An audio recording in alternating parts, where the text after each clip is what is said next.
Ze zien de binnenstad weer aan het opfleuren. Loonscirkens niet in ons truitje.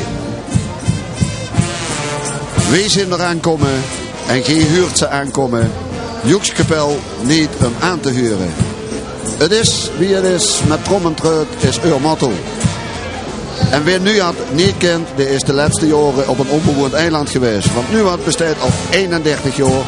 Lup voor de 30ste keer met de nadruk op Lup voor de 30ste keer in deze nappers mee.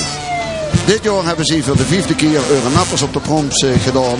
En het is de bedoeling dat in 2009, zet op maar vast nog een agenda, in 2009, als ze 3 keer 11 jaar bestaan, oftewel 33 jaar, de 6e editie van nappers op de proms gaan brengen. Ja, een enorm actieve Joekskapel, de zei het al. Je kunt eigenlijk bijna nergens komen op de struikers bijna over de maand te huren. De struikers toch eens over. En ze hebben het ook goed bekeken, want ja, ze weren er ook niet jonger op. Maar de laatste jaren hebben ze steeds meer jeugd bij in de kapel gehaald. En dat kent je ook zien dadelijk aan allemaal die jeugdige cupjes in de hoeskamer. En met hun schoonklanken. We hebben wat nieuws, Wil. En van hoe kennen we de koffietuiterie. Deze vaatse beelden uit de diertuiterie.